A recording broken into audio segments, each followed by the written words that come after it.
سورہ فاتحہ قرآن کریم کی پہلی سورہ ہے جسے الفاتحہ کہا جاتا ہے۔ الفاتحہ کا مطلب ہوتا ہے اوپننگ یعنی شروعات۔ اس سورہ کو ام الکتاب اور ام القرآن بھی کہا جاتا ہے اور یہ 7 آیتوں پر مشتمل ہے۔ نبی کریم صلی اللہ علیہ وسلم نے اسے 7 ریپیٹڈلی ریسائٹڈ ورسز یعنی بار بار پڑھی جانے والی 7 آیتیں کہا ہے۔ سورہ فاتحہ کا ایک بڑا خوبصورت پہلو یہ ہے کہ اس میں اللہ کی حمد، اللہ کی رحمت، آخرت کا ذکر، عبادت کا اقرار، اللہ سے مدد مانگنا اور ہدایت کی دعا ہے۔ اب یہ سوال آتا ہے کہ نماز میں سورہ فاتحہ ہی کیوں پڑھی جاتی ہے؟ تو اس کا جواب ہمیں نبی کریم صلی اللہ علیہ وسلم کی حدیث سے ملتا ہے۔ نبی کریم صلی اللہ علیہ وسلم نے فرمایا، جس نے ام القرآن سورہ فاتحہ نہیں پڑھی اس کی نماز نہیں۔ اور یہ حدیث صحیح البخاری اور صحیح المسلم میں روایت ہوئی ہے۔ اس سے سورہ فاتحہ کی نماز میں بہت خاص اہمیت سمجھ میں آتی ہے۔ یعنی ہم اسے صرف اس لیے نہیں پڑھتے کہ قرآن کی پہلی سورہ ہے، بلکہ اس لیے پڑھتے ہیں کہ ہمارے نبی نے اس کی خاص اہمیت بتائی ہے۔ اب ہم سورہ فاتحہ کی ان 7 آیتوں کا مطلب سمجھیں گے تاکہ انشاءاللہ اگلی بار جب ہم نماز پڑھیں تو ہمیں پتہ ہو کہ نماز میں ہم اللہ تعالیٰ سے اور اللہ تعالیٰ ہم سے کیا بات کر رہا ہے۔ تو پہلی آیت، الحمد للہ رب العالمین، یعنی سب تعریفیں اللہ ہی کے لیے ہے جو سارے جہانوں کا رب ہے۔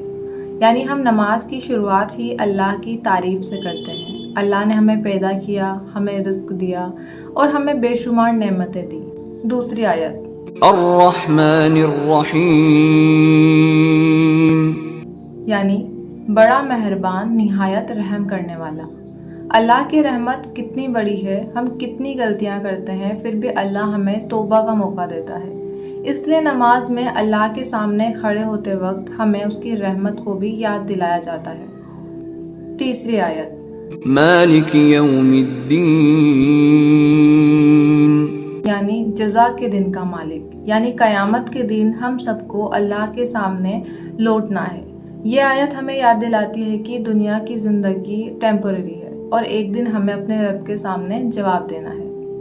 چوتھی آیت، ایاک نعبد و ایاک نستعین، یعنی ہم صرف تیری ہی عبادت کرتے ہیں اور صرف تجھ سے ہی مدد مانگتے ہیں۔ یہ سورہ فاتحہ کی سب سے پاورفل آیتوں میں سے ایک ہے۔ ہم اللہ کے سامنے اقرار کرتے ہیں، یا اللہ میری عبادتیں صرف تیرے لیے ہے اور مجھے اصلی مدد بھی تجھ سے ہی چاہیے۔ اہدنا الصراط المستقیم، یعنی ہمیں سیدھا راستہ دکھا۔ سوچئے، ہم اللہ سے سب سے پہلے دنیا کا پیسہ نہیں مانگ رہے، ہم صرف یہ نہیں کہہ رہے کہ ہماری ہر پرابلم کو سولو کر دے، ہم سب سے پہلے مانگ رہے ہیں، یا اللہ مجھے سیدھا راستہ دکھا، کیونکہ اگر ہمیں ہدایت دے دے اللہ تو ہم دنیا اور آخرت دونوں کے لیے بہتر راستہ خود چوز کر لیں گے۔ اب آخری آیت ہے، صراط الذین انعمت علیہم غیر المغضوب علیہم ولا الضالین،